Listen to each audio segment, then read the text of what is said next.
Hello and welcome back to the Dash 2 podcast. Today I am here with Michael.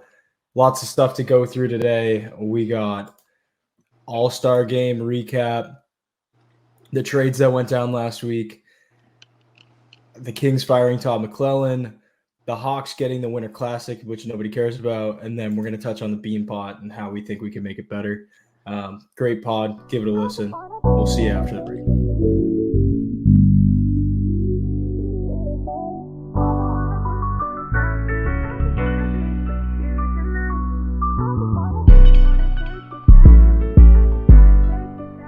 Michael, how was your week? It's 2 weeks at this point. Damn, it's been 2 weeks since I've been on. Well, I haven't done one because I'm lazy as fuck. My week was fine, man. Just going through the motions. It's winter. It's fucking dark and gloomy in the Northeast. But yesterday was really nice out. It was nice to get outside, go for a run, you know. But other than that, just been chilling, watching hockey, gambling. How about you? I had 2 attempts at coffee today. I put it on my stool, and then Tucker jumped up and tried to lick my straw and knocked it over. Full coffee. That was sick. So then I was like, all right, I'm not supposed to. All right, I guess I'll just do an espresso shot. Made an espresso. His entire nose in my cup, drinking it. That dog, dude. He's the worst. But yesterday was pretty fun. Lots of hockey. And then I fucking got my fat ass to go run, and I did terrible. So you did all right. That's a good run for not being in the mix for a while, but I was wearing a backpack, and I think seeing my shadow of me running with a backpack, I looked so flamboyant. I was like, I need to stop. Dude, that's how I feel sometimes when I run. I'm like, every car that passes me is judging me. I look like an idiot. My form sucks. Yeah. I'm just in my head making fun of myself for hours on end. I was wearing like a backpack that wasn't tight enough, and it was tightened all the way. So it was just like flopping around, and then I would stick my hand in there, and I'd be like, I look like I'm late for class. So I just was like, I can't do this anymore. Yeah. It's just a terrible look. Yeah, it's tough to look cool while running. Definitely. That's definitely not something that's possible. Mm-mm. So All-Star game was what? Was it last weekend now? Yeah. I don't even Friday through Sunday. Yeah. So it started Thursday night with the All-Star draft. It was super awkward. Did you watch it? So weird. Like, I don't even know why they do it like that. Like, I don't even know if there's a opportunity to make it cool. Like, I feel like back in I don't know, the 2010s and stuff, it was still awkward at that point. Like when Ovi's saying, "Oh, I want the car," and yeah, he's blackout. Last. I feel like it's just always going to be super awkward. It made sense for late 2000s, because I guess pre-social media, it was kind of interesting to see players' personalities. Yeah. Now we know who everybody is. We know how they are. So it doesn't make any sense to me why they would need to do it. Yeah. And bringing in the celebrities to do the draft too makes it even more awkward. Oh, yeah. Michael Bublé is so uncomfortable. Dude, yeah. I don't know how I feel about that guy. When he was on Chiclets the whole time, I was like, this guy's giving me Coke, juiced up energy. I just was so uncomfortable. He definitely seemed like a weirdo. And then after the draft, he's just like, yeah, I thought it was a microdose. It wasn't. So I was just tripping the entire time. And I feel like that's just him just trying to be cool in the media, trying to be edgy in the media. Is that who you really are as a person? Or what? Yeah, well also it's dude, you're the Christmas guy. You know you're cool anyways. You're the Christmas album guy. I'm trying to think any other Bublé songs. I only know the Christmas album. I couldn't even tell you. So it's not like he's really winning anybody over. And on No. top of that, like, I don't want to be a Buble fan anyways. No, me either. Fucking boobs. Yeah, nobody likes boobs. And then he was just being super weird the whole time. Yeah. Bieber didn't give a fuck once the Leafs were drafted. He picked the Leafs, and then he was just sitting on the stairs, just chilling. He'd get up, do a nice dap, and then sit back down. I know. I don't know. It's I don't cool. even It's think- super cool that they got Biebs there, and I think like Yeah, his performance at the All-Star game was like his first performance like in in a long years, time. which Yeah. is cool. But like, you can still tell he didn't really like give a fuck, and like, I can't even tell if he like actually like follows the NHL or like watches hockey, or if he's just like, oh, Leaf. I'm from outside of Toronto. Like the Leafs are my team. I think he's just a Leafs guy. Yeah, but I feel like he doesn't watch hockey. There's no way. I There's think no he way. only watches when they wear his jersey, like the black one. Yeah. That's the only time I've ever seen him post about it. Yeah, I feel like Tate would be like more of a hockey fan than he is. Probably. I'm pretty sure her brother or something plays for like Dartmouth. Oh, really? Something like that. Yeah. Because I've seen people posting about it. She didn't seem like she knew any of the NHL players. No. She knew Sid. And that was about it. Yeah.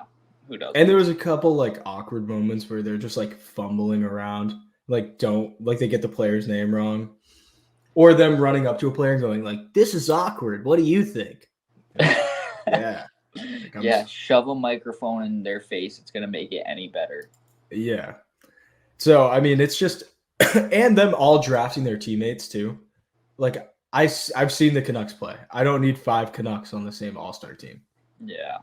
Same with the Leafs. Like, how funny would it have been if they just didn't pick Marner? That would have been hilarious. It would have been great. Ship him off somewhere else. Skills competition, they kind of changed it around. I didn't think it was any different. It was the same thing to me. I'm surprised how long it was. It was like 2.5 hours. I think the issue is them changing everything over to a different skill takes so long. Yeah. That it's not even worth watching. Like, you're just on your phone the whole time. You're like, eh. Yeah. And clearly the players don't like it. Like, look at Cooch. Like, just sitting there with a thumb up his ass. He's like, nah, I'm good. Yeah. Even like aside from Cooch, I feel like you can just like, you can watch it on TV and just like visualize like the energy on the ice, and it's just like, yeah, like Matthews was yawning. Yeah, like half the people weren't even like talking, like when they were like sitting next to each other and stuff. They would like, if you were in the skills competition, they would like do their shit, not talk to anybody, and sit down. And then why are they having everybody that's like not in the skills competition just there to fucking sit on the ice for 2 hours? Like, yeah, that sucks. That is pretty bad. That would be awful. And like, these guys don't need $1 million either. No. Like, it's not incentive. No. You're making 8.5. And like, everybody in that game or like in that skill competition makes over 9. Well, do you think if you were like, even if you were like making that much money, like another mil is kind of a good incentive, I think. But at the same time, like, yeah, you're already making a shit ton of money. I mean, clearly not though, because they just don't care. Yeah, they should have put like Bedard in it, and like he's on like a shit contract right now. Yeah, so, like that. a Like, mil he to would him want have to been win. huge. He would have won the whole thing. I've seen people on Twitter saying that they should just do like the skills competition with like the worst players in the league. Yeah, dude, just throw a bunch of enforcers out there. Yeah, just like, well, I don't think we can say Luch anymore, but maybe like, yeah, put Revo in it, see his stone hands try and go through it. I don't know, Like Noel Achari. Like McDermott, Noel Achari, Tanner Janot, like just like all these like tough bastards. Fat Pat. Yeah, Fat Pat would be great. Why wasn't he there? He's like, I mean, I don't really fuck with him just because he was on the Blues, but he's a good like NHL personality. It's like Yans. Like, they would bring Yandel to the games just to have him there to interview while he was playing. Yeah. It's like, why wouldn't they just do that with interesting people? Yeah, that would have been cool. And then I want to try and, solve the issue with this game. So obviously, like putting a game in Columbus is not going to do anything for hockey. No. I think you just got to stick to like 3 markets and just rotate every year, or 4, I guess. You do Vegas, LA, Toronto, and New York. Maybe Chicago. I don't know. I feel like that's too cold. Yeah. So you just do those 4 markets. You just rotate every year. You bring in actual celebrities that people care about, like they did this year. Because then everybody's posting, like, I've seen more shit of Bieber skating around in warmups than anything that happened at that game. Oh, So just them wearing the jersey alone is enough for it to like spread and people be like, maybe I'll watch this because my favorite celebrity's there. Yeah. So they definitely have to stick to that. I think 3-on-3 just sucks. It just feels like pond hockey. Yeah, I agree. It's too open. They have too much space. They just go back and forth, and like the players clearly don't care. Like did you watch the first game? No. The first 10 minutes of that game was Pasta, McDavid, and Draisaitl just attempting like cross crease passes through the slot and just getting stopped, and then the same thing happening the other way. Yeah. And they just were skating super slow, like there was no skill. So first, they need to go back to the East and West. We don't need the individual divisions. Get rid of every team gets an all-star. The Sharks and the Blackhawks don't need an all-star. I agree. Yep. Oliver Bjorkstrand is not an all-star. Only put all-stars in the all-star game. Because it's losing its credibility. Like, I literally think you should just take whoever's the top point scorers or like the best like defensemen or whatever, like, and just put them in the game. Because then we get like Morgan Riley should not have been there. Like Trocheck probably shouldn't be there. Boone Jenner should definitely not be there. Mm. Thomas Hertl, obviously. And then I don't even think the Hawks had a representative there. I mean, Bedard, but did he play? He didn't play. He was injured. Yeah. So they didn't even have a person in the game. Like if your team sucks and like you're gonna put like if the Blue Jackets sent Fantilli, like I'd be fine. But sending Boone Jenner, it's like what are we doing here? Yeah. Is he the captain of the Blue Jackets? He sure is. What a weird captain. Well, they had fucking Nick Foligno as their captain before that, which is also weird. That's weird too. And then if they are going to do like, so I would prefer like 4-on-4 just because there is still space, but it's a little bit more traffic. Yeah. And then if they do the Chell thing, like the rush mode where it's like you get money pucks. So it's like score this goal, you get 2 goals, score this goal, you -1. Like that would like spice it up a bit. Because if it's like a 2-1 get like 2-1 and then a team scores a money goal and it's fucking like 4-2, that would be great. Like that would make everything so much more exciting. Just because you don't know who's gonna win, because all it takes is 1 goal for them to score fucking 3. Yep. So I don't know. What do you think? You got any ideas? Not necessarily like any ideas, just kind of like I feel like the All-Star game is just like tailored and like their target audience is like children, but I feel like if you like looked at the numbers, like do kids like actually watch the All-Star game? I feel like it's like young adults like us, like that actually like give a shit about the NHL and like really study this shit, like that care about it and want to see what's going on. So like I don't know, maybe just like try and like just switch up the target audience, stop making it like super childish, and like get like a real hockey game with some real intensity. Yeah, I think you're right, because I feel like kids only physically go to the games. They don't actually watch it. Like right. Because you sit down and you do watch it and you're like, this is like watching paint dry. Yeah, they're not like absorbing the game of hockey like through the fucking All-Star game. Yeah, and like they only like I feel like kids now only watch highlights anyways. Yeah. Yeah, literally. Like they get like people think that Trevor Zegras is good because he scores highlight reel goals. Like But that Jacob is Jacob Markstrom has more assists than him, and he's a yeah, fucking exactly. goalie. Like you could name like probably what like 100 players better than Zegras right now. Oh my god, easily. And but everybody sees the fucking Michigan, and that's all that matters. Yeah. So they definitely need to switch it. So yeah, you're right. That is true because that event is definitely tailored to kids. Oh yeah, 100%. So sticking with All Stars, we're going to move over to the trades.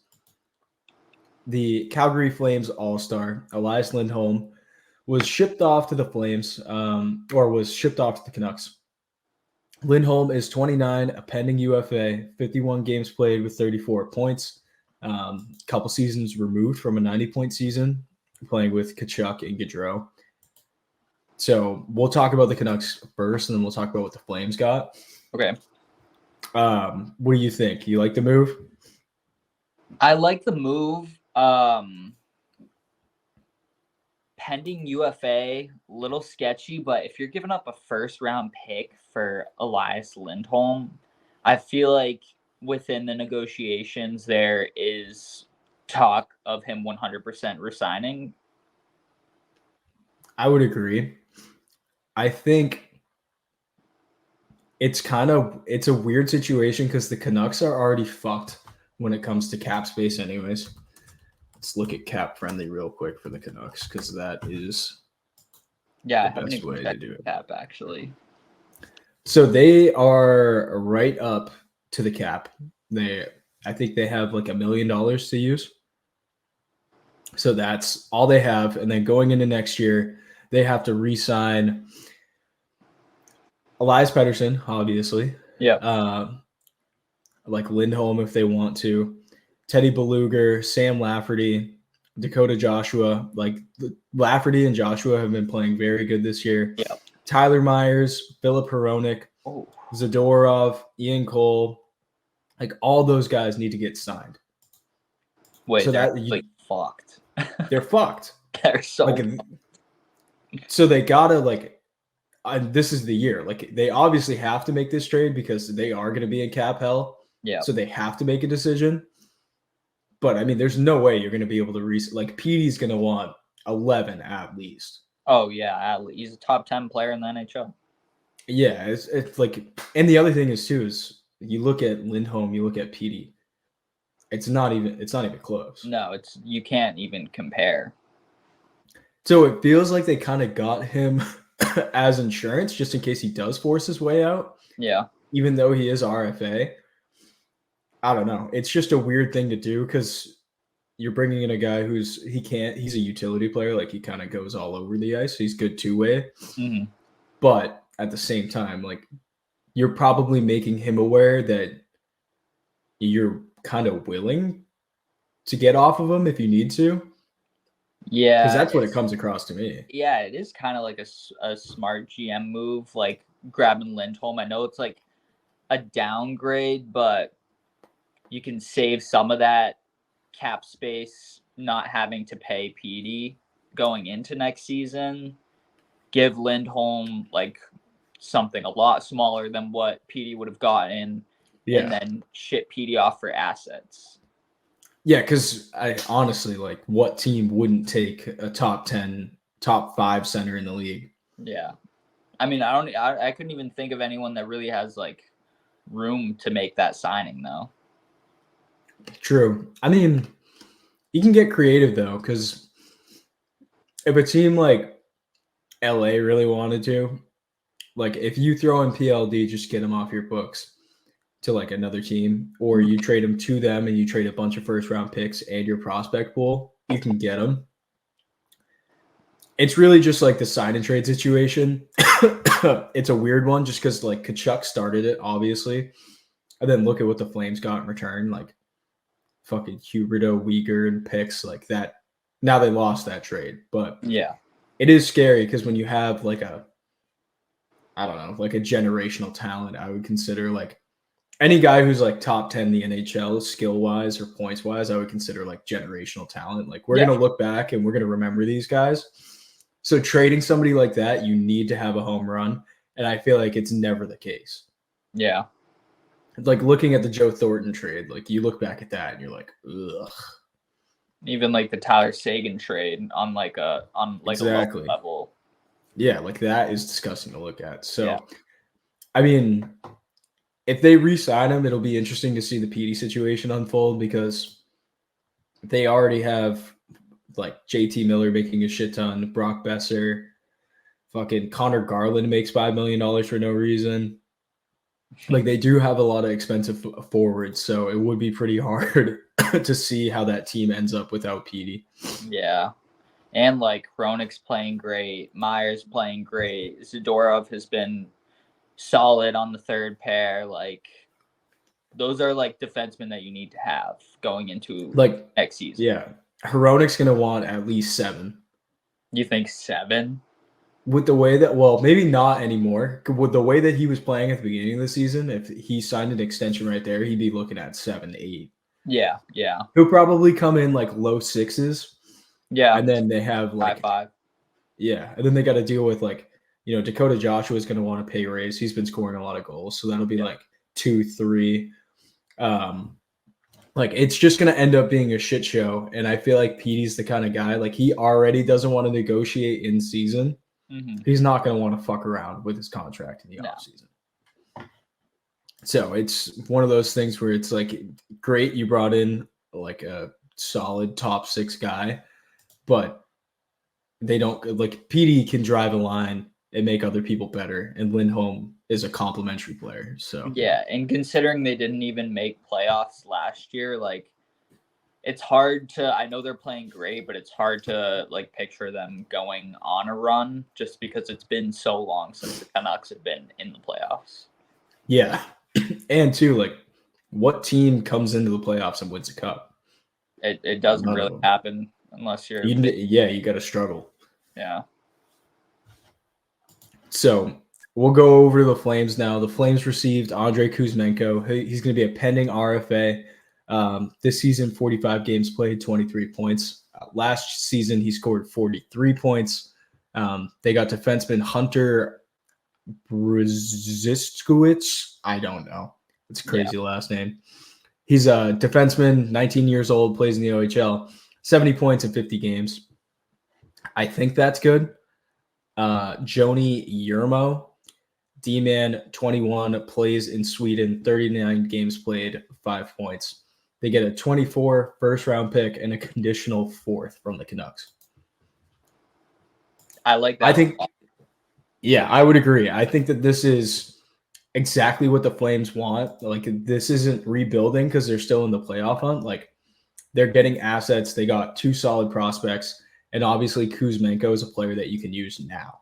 Yeah, and getting that quick first rounder would kind of like soften the blow of a rebuild. Yeah, like hopefully the Flames don't have to, tear everything down because they've been a playoff team for a while. Like, but they do have a bunch of assets that they can move. Obviously, Hanifin and Tanev have been talked about all year.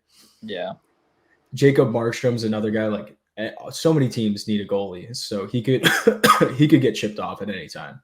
Oh yeah. Did you know that he's 35? I had no idea. Has he been a Flame this whole time? So he was with the Canucks. I remember, like, from going to Monarchs games,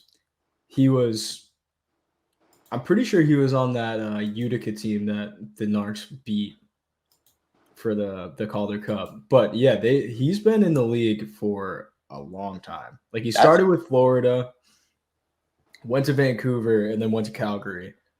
And he is when did he get drafted? 2008. So he is fucking old as shit. Yeah, I mean, I've only ever known who he was as of maybe like 4 or 5 seasons ago on the Flames. So he came in and like he started for the Canucks in 2018. So that's when he like became a full-time NHLer. Okay. But he was in the AHL for a long ass time. I remember him in NHL from like those games. Remember when you used to be able to boost players? You give like a +5 boost to their overall and HUD. Yeah. Yeah. Because he's so tall, people would do that. And he'd be like a 95 overall, and you couldn't score on him because he was like 6'7". Just takes up the whole net. Yeah, it Oh, was he's like at a Ben pace. Bishop. Fucking, it's a hack in the game. Yeah. But back to the trade. I think that this is exactly what they need. So good move by the Flames. Yeah, and I think the pieces that they can move to get assets for, like Hannafin and Tanev, are like they hold a lot more value than like some other pieces on other teams, I guess, because they're still really good players. Like, yeah, they play for the Flames, but I feel like they could be successful in any other market. So, like everybody's looking for a tough, hard-nosed D-man. So Tanev's going to be somebody that I think every team in the league is looking for. yeah. And Hannafin can sling the puck, and he's solid defensively. So I think even I've heard the Bruins are interested in Hannafin. He's a local guy, so that would be interesting because the Bruins need to shake something up after how bad they've been. Yeah, I agree. All right, so Sean Monahan has been traded to the Winnipeg Jets from the Montreal Canadiens. He is 29, which seems like he should be older because he's been in the league forever. Yeah. He's a pending UFA at 51 games played, 35 points. He was traded for a 24 first-round pick and a 2027 conditional third-round pick if they win the Cup, which will not happen. So I think that's a weird move on Montreal's part. Why?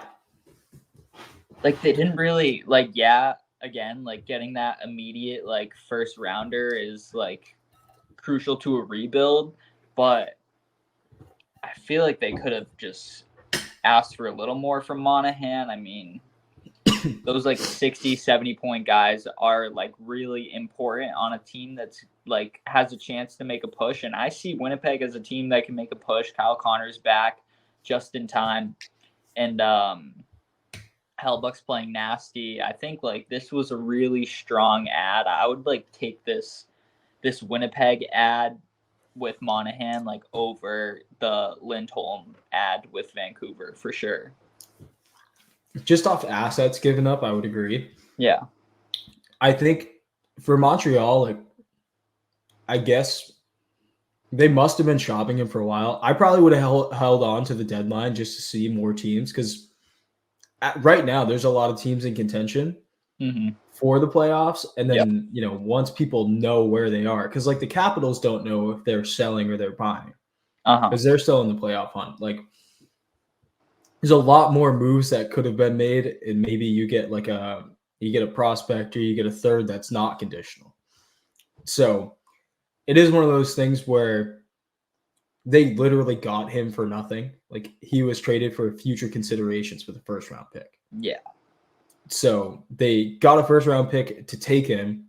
They like rehabbed his career. And then now they're able to flip him for another first. So they traded nothing and then got two firsts for him. So I do think that they're a little bit deeper down the middle. I still don't like this team for a cup run. I like Scheifele and Perfetti, Monahan, and Adam Lowry. Like I do like that. I just don't think that they have the experience, and they've been so inconsistent for so long that they're just not going to be able to pull it off. How many years in a row did they make playoffs, though? I would say they went on like a 6-year stretch, and then they missed it like once or twice. But I think the real thing for me is like they had so much locker room drama for so long. Yeah, that is. And they have the majority of the team still there. Like obviously Blake Wheeler was the source of the issues because now he's gone. There's no issues and everybody re-signed, which I really want to know like what he did in that locker room to make everybody that way. I know. I feel like Blake Wheeler is just like a good dude, like nice character, like just plays the game hard type of guy. Like he's a Minnesota boy. Like I just think that he'd be nice. Yeah. Right. I don't know. I heard from when he was on the Bruins, he was always complaining about his ice time and shit like that. So, because the Bruins had him in like third line roles. Yeah. I don't know. Could be one of those things where it's just like he's a bit of a diva when it comes to getting minutes and shit like that. So, I don't know. Fucking, that was a very weird situation there for a long time. But I'm glad they turned it around. And even guys like Nikolai Ehlers, like he's had a tough career. Yeah. So seeing him stay healthy and be able to put up points for a consistent amount of time is pretty fun. And also shout out to them for like getting off PLD. Yeah, I know. Seriously. They absolutely fucked the Kings on that deal. Like not even close. Oh yeah. The LA Kings have fired Todd McClellan after a record of 164 wins, 130 losses, and 44 overtime losses. He's been the coach for like 4 or 5 years. They were bad and now they're good. Ish. Did they win? I think they did beat the Oilers last night. They shut out the Oilers last night with a 4-0 win. Damn. That's that new coach, like, basically. They just get so much juice from it. Yeah, it's so weird how that works because it's like, I guess like a coach like plays into the, how the season's going, but I mean, bottom line, it's the players like playing the game. Yeah, it's one of those things where I think once they realize that people are getting fired because of them, they wake up a bit. Yeah. I don't know. Doesn't make any sense to me. No. But good for LA. I think despite the awful stretch they've been on, I think they're still a good team and they will make the playoffs and they could get out of the second round or first round for sure. Yeah, I would say so. They're just one of those teams where they play so structured. Yeah. And the guy that they promoted, Jim Hiller, is a like power play savant, basically. He was the power play coach for Detroit 2014, power play coach for Toronto from 2015 to 2019, and then was the assistant coach for the Isles for a while. And then the Kings bring him in. They went from 27th in the league for power plays to 4th. Yeah, the Kings have a lot of good pieces like to build a sick fucking power play, but yeah, I mean, that's huge for them. So, and like the other thing is, I think McClellan's like a bit of a hardo, and this guy's more of a player coach. And then they brought in DJ Smith, who was recently fired from the Sens, and he's another guy that, by all accounts, is like a great dude. Mm-hmm. So I think they're just kind of trying to rehab the locker room a bit. Yeah. Rob Blake he's the GM. Obviously, he's a Kings legend. He's been there for, he played his whole career there pretty much, and then he was the mastermind who built the 2011 or 2012 team, the 2014 team, and the rebuild, which has done pretty well. I think it's probably going to be on the hot seat if they don't make the playoffs. They'll probably get rid of him like right away. So I think that's factoring in for these players too, because they know like once the coach gets fired, it's usually the GM next. Yeah. And I think like, yeah, you could like shit on them for making the PLD deal, but like I don't think there was a single person in the world who like didn't necessarily agree with the terms of that contract when it was going down. Like, PLD showed a lot of promise, and it was expected that like if he was put on a better team that he would play a lot better. So I think you can't really like put too much heat on him for that. But if the Kings don't make playoffs, I definitely think they're going to be, looking to move him. I look at PLD like I look at Evander Kane. Okay. You've been a problem everywhere you've gone. You can blame the situation all you want. Like, it wasn't me. It was Torts. He was a hard coach. It wasn't me. I was in a bad situation in Winnipeg. It wasn't me. It's Todd McClellan calling me out in the media. Like, I'm still adjusting. It was kind of known that he's a bit of a locker room cancer. Okay. Like, obviously, everybody in Columbus, like, he straight up, you've seen the shift a million times, I'm sure. Mm. He just coasts up and down. He looks uninterested. He touches the puck, and then he turns it over, and then he just skates over to the bench. And he's been playing like that in LA, like, pretty much the whole season. He's just not interested in playing hockey. And for a guy who doesn't give a fuck about hockey, like, being in Columbus and Winnipeg forces you to care about hockey. Yeah. There's nothing else for you to do. Right. Like, what are you gonna do in Winnipeg in fucking December? Nothing. You're gonna put your head. You're gonna grind. You're gonna get better. You're in fucking December in LA, 70 degrees outside. You live on the beach. Why the fuck would I care about what my performance is? I'm making 8 sheets a year, and I'm living on the beach. Yeah.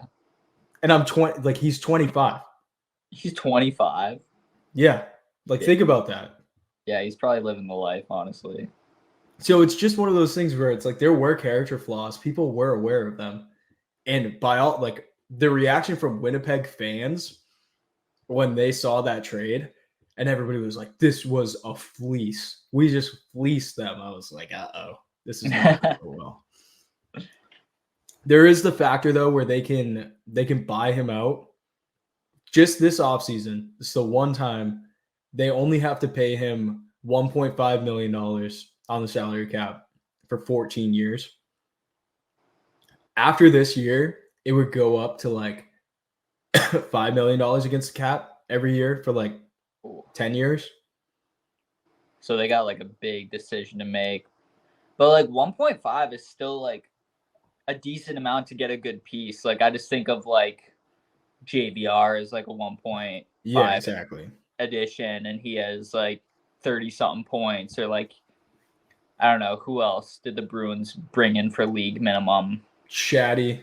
Yeah, Shattenkirk, a good solid. Luch, which we won't bring up again. Yeah, I was gonna say Lucic, but I was trying to think of someone else. I mean, Corey Perry. Yeah. Like you could grab someone like that. You could grab 2 people like that for 1.5. So yeah. I just think it's one of those things where the cap's gonna rise anyways. So the cap's gonna make like a $3 million jump next year. It's gonna continue to go up, and this is your one chance. Like, he's gonna be an issue. You might as well just do it now because you don't want to do it. Like, this is their window. The Kings need to win a cup right now. And if you can't trade him and flip him for something else, which I don't think anybody in the league wants to touch him after seeing how he's played, if you have the option to, and you can get it like cleared by the owners, just buy him out, deal with the 1.5 for 14 years. I mean, the fucking Islanders are still paying Michael DiPietro, that goalie. Rick. They pay him. Oh, Rick. Yeah, Michael. I think Michael was a goalie that played for the Bruins at some point. Okay. But yeah, Rick is still getting paid by the Islanders every year. That deal was crazy. Yeah, so it's like, other teams do it. If you can admit that you have an issue. I mean, look at the Wild now after buying out Parise and Suter. Like, there's no cap. They can't make any moves, and now they're struggling because they're operating like with $8 million in dead space. Right. So if you can get off it now and figure it out, and this offseason, like, you can bring in, like, especially because Bert's been playing like shit, you could get Bert and like Domi for like $5 million in this offseason. Mm-hmm. And then you still have $2 million from space from PLD being gone. Okay. Just one of those things where it's like, it doesn't make any sense. He sucks. He's so bad. I don't even know like what his points are looking like this year. Like sub 20. Yeah. And he's been pathetic. Very, very, very bad. Have you watched a lot of Kings games? Because every time I do, I just like focus in on him and I'm like, ugh. No, I go to bed so early. He's making $8 million. He's played 49 games. He has 21 points. Yeah, that's horrendous. He's minus 16.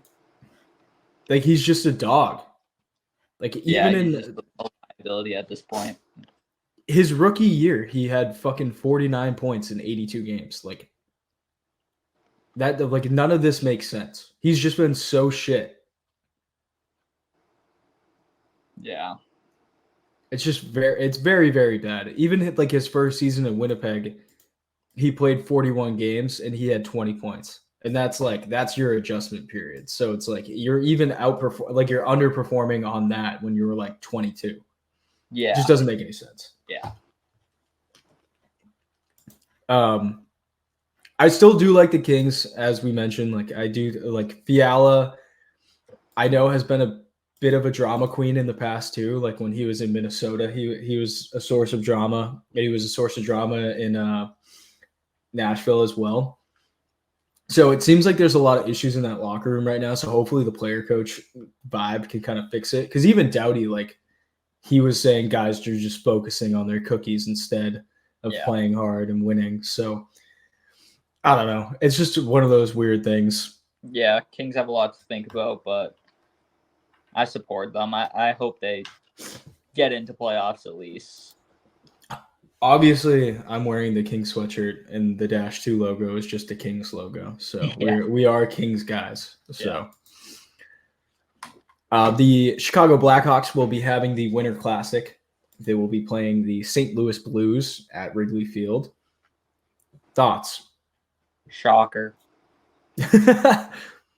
Winter Classic number 6. Yeah, it's up there. I mean, it's hard to talk because like we're Bruins fans, and the Bruins have been fortunate enough to see some really sick Winter Classics. But then again, like you don't have all the fucking Chicago drama that's been going on, and you don't have like the round picks in Boston. You don't have the worst team in the fucking league. So that's the thing. Is like the Bruins. The people complain about the Bruins and Penguins getting all these Winter Classics. They've been good for 15 years now. Yeah. Like good teams should be in these events. Uh-huh. The Blackhawks have covered up 2 like sexual assaults, got punished like with a fine, kept all their draft picks, was gifted Connor Bedard. They'll probably be gifted another good pick this year. And they're shit. And we're just going to give it to them? I guess. And like even the Blues aren't good either. No. And they were they played the fucking Wild like 3 years ago in a Winter Classic. Like what are we doing? The Blues are kind of fun to watch now. I don't like it. I turn it off. Just because I've been gambling on them is the only reason I've been watching them. But well, I like Kyrou, Jake Neighbors, like Robert Thomas. Those guys are nasty. Yeah. And then like Krug and Falk are a little washed up at this point, but they're still pretty exciting. Washed. But yeah, I mean overall, stupid Winter Classic. And like the other thing too is I would like to keep in mind, like for the 2 cover-ups, the Yotes lost 2 first-round draft picks for having prospects do extra conditioning for them at the prospect camps.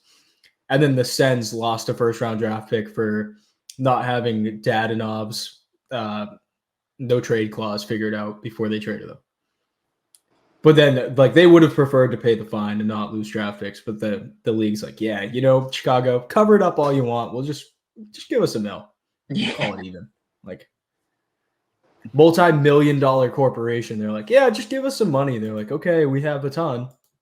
Thanks for all those Bedard jerseys. We already made it back. Like, yeah, nothing. Seriously. I hate it. Yeah, I agree. So, Beanpot is, for those of you who don't know, is like the marquee event of the Hockey East season, I would say. It's the 4 Boston teams, Northeastern, Harvard with an asterisk because they're really not in Boston, and then BU and BC. It's fun. I've always loved it. I went to it on last Monday, and BC got their revenge. Northeastern against Harvard. Northeastern came back, won in an OT. That was a sick game. Harvard definitely should not be in this. No. I wish you could have seen how empty their student section was. Dude, I bet it was. Like, they had the band about hockey. That's not like a school you go to like fucking follow the sports teams and like. Yeah. indulge in the culture. Like, I don't know. That's a joke. So Northeastern section took up like 5 spots on the bleeds. Like they were rolling deep. Yeah. Harvard had the band in the first 2 rows of one section. And that was it. Yeah, that's sad. And they're like playing, like the Beanpot is very, like, it's been going on for, this was the 77th one. Like everybody in New England like knows about the Beanpot. Mm-hmm. I've been watching it for years. Like there's a bunch of NHL talent in these games, and like they don't even give a fuck. Like they don't even show up. Yeah. So we mentioned in our group chat, like expanding it, and you had the idea. So you want to go over it? Yeah, I'll go over as much as I remember and as much as what's on the outline. But what I was thinking originally was expand to all the Massachusetts teams. So Harvard, Northeastern, BU, BC, ULOL, UMass, and Merrimack. Yeah. Merrimack. That's 7 teams in Boston. Yeah. And then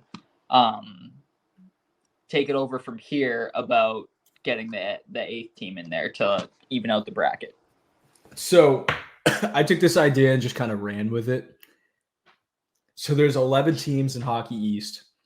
And obviously, if we're going to have 7 teams, we need 8.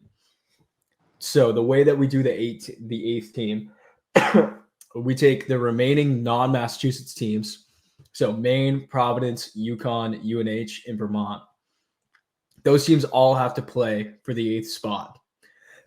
So it won't be like a special event.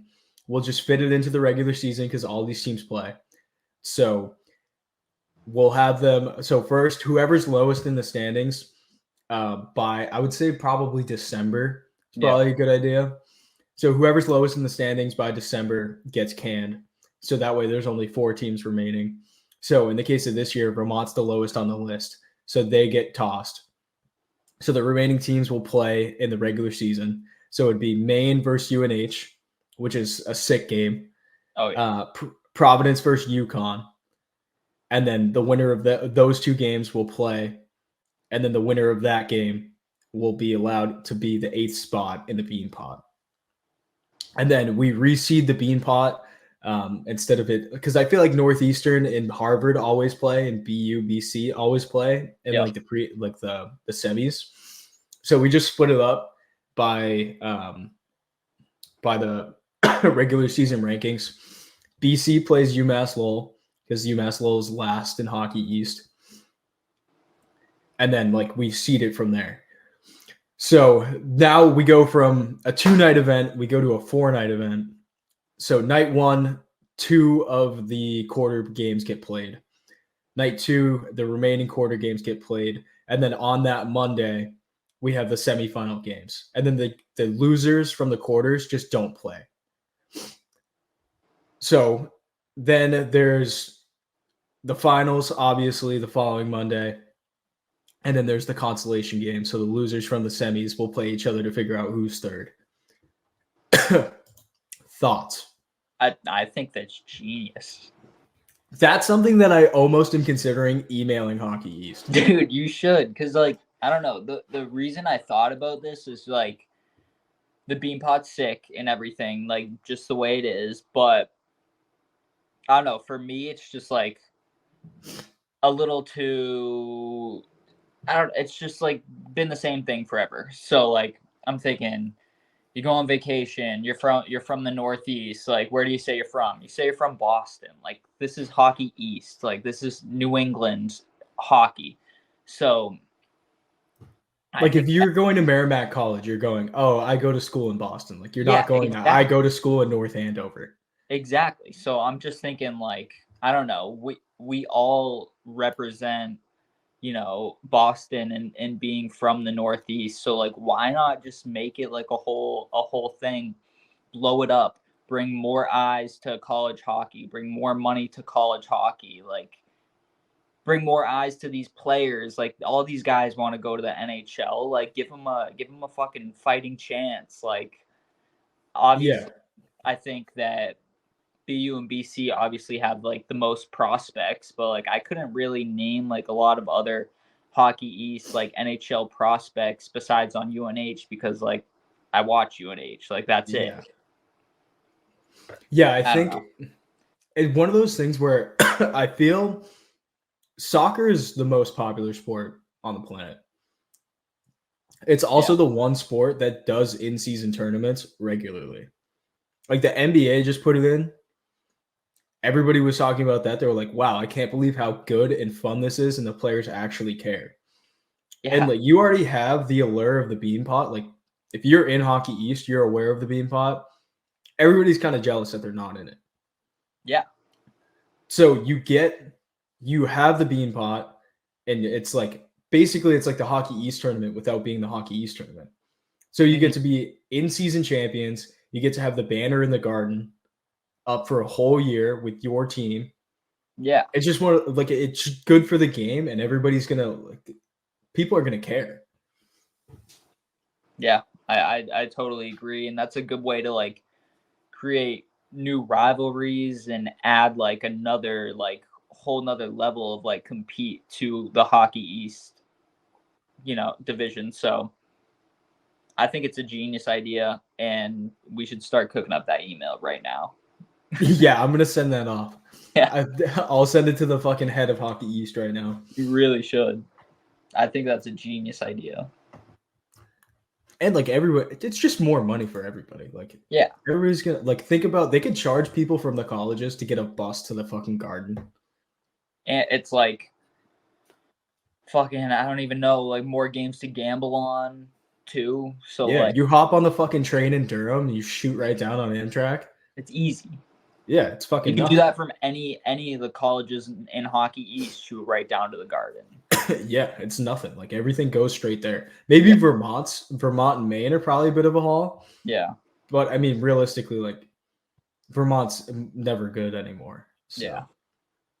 But yeah, that's a great idea. I'm glad you brought that up in the group chat because I was like, this is a fucking great idea. Always thinking. That's all I got. I got nothing else. Nothing else I want to talk about. You? No, I think this is probably a good time to wrap it up. Oh, do you have any Super Bowl picks? Do you give a shit? I'm gonna say personally, I don't give a fuck. I haven't watched a single game of football all year. The only football I've watched is Louisville, and that's because I was physically there. Yeah. And then the other time, my aunt like made me watch it. So I never give a fuck. I do follow it because I listen to like Bill Simmons and like Ryan Russillo. They're always talking about it. So I think it's hard. You just can't bet against Mahomes, man. It's tough. I really would love to see him lose. I think that he's a pussy and he sounds like Kermit the Frog. Yeah. I just like generally don't like him, but it's like the Brady effect. Like you just like, can we really beat this guy? Yeah. I used to like him until like I don't know if you saw this, like it was a couple of weeks ago the Chiefs were like had like a game-winning drive and like someone like before they snapped the ball was like completely over the line of scrimmage and he was crying about it. Yeah. And they called the touchdown back and he's like, oh, like how do you call that like in the last seconds of a game? Like it's the most obvious fucking call like you've ever seen in your life. Like he was off by like a solid 3 feet. Yeah, it was ridiculous. So I'm just like, you know what, for that Mahomes, that was a pussy thing to say. Like just own up and take the L. Yeah, you lost. It is what it is. Yeah, so I'm on the Niners train. I hope the Niners win. I don't have any picks for it. I'm still like playing the field. We'll see what happens. Might just end up going to the casino during the game or something. But yeah, the Niners are nasty. Like Christian McCaffrey is nice. Yeah, they're fun to watch. So yeah, and they've been like almost winning for so long. They got to win one. They got to get it done. So I'm taking Niners. Let's go Niners. You think there's a prop bet for the Taylor Swift appearances? Like how many? There's got to be. Like how many times they show her? I bet you could find that on like a low key, like super low key sports book, but I don't know. I feel like people would be so mad at like, the big name sports books, like if they fucking mention Taylor Swift's name at all. I personally would love to bet on that because I would. it's gonna happen. I love seeing Taylor Swift. I'd smash the fucking over. I'd be like at least 75 times. Anytime that Kelsey does anything, Kelsey could do like a fucking pass block, and they'd be like, "There's Taylor right away." Here she is. She's screaming. Oh, she's drinking. Like they just have an ISO cam for just her. I guarantee that like if they did have an ISO cam, there would be people watching it just to stare at her. Yeah, dude. I mean, I feel like this Super Bowl is just gonna do like the most insane numbers just because she's there. Like, we need that in the NHL. We need fucking Austin Matthews to start dating. I don't know. I can't think of someone. So we need he needs to start fucking Bieber. Yeah. Matthews needs to fuck Bieber. That's what we need. And then nobody and Justin Bieber need to become a couple. And then they get married, and then hockey's the biggest sport in the planet. On the planet. Yeah. Okay, that's it. Biebs comes out of the closet, fucks Matthews, and it's over. It's the most popular sport in the world. All right. Well, we got two things to lock in. The Beanpot idea, and then we gotta start talking to Matthews about getting serious with Justin. Yeah, just soft floaters, maybe a little back rub here and there. Yeah. He already put his nuts in his face last week. Did you see that video? No, I didn't. Bieber's sitting in the locker room, and Matthews goes to reach over him, and he's wearing like leggings, and he just stuffed his dick in his face. Oh, so we're already right there. We're right there. It's so bad. It's all right. Predictions for tomorrow. You think BU beats Northeastern? I feel like that's a lock. Yeah, that's a lock. Yeah, all day. Can you even bet on college hockey? I think you can take futures, but I don't think they have just the straight up hockey season. You can bet on the AHL at Encore, but you can't bet on NCAA hockey. It's crazy. You can't even watch AHL hockey. But you can bet on you can take player props for college football and college basketball, but yeah, God forbid it's hockey. It's the way we go. That's the sport. Yep. All right. We'll wrap it up for real this time. Sounds good. Good pod. Good episode. We will see you guys next week. Hopefully Tuck will be here. He's probably still sleeping right now. Yep. And yeah, that's all we got. Thank you. See ya. Oh, hey, don't forget, you fucking subscribe to the feed and shit, and the YouTube and the Spotify and the Apple, the Instagram, the TikTok. I will commit suicide if you don't. If you made it this far and you don't, I will die. I will hang myself. And I'll get it on video and post it to all of those social medias and just say, look what you guys have done. All right, great note to end it on. All right.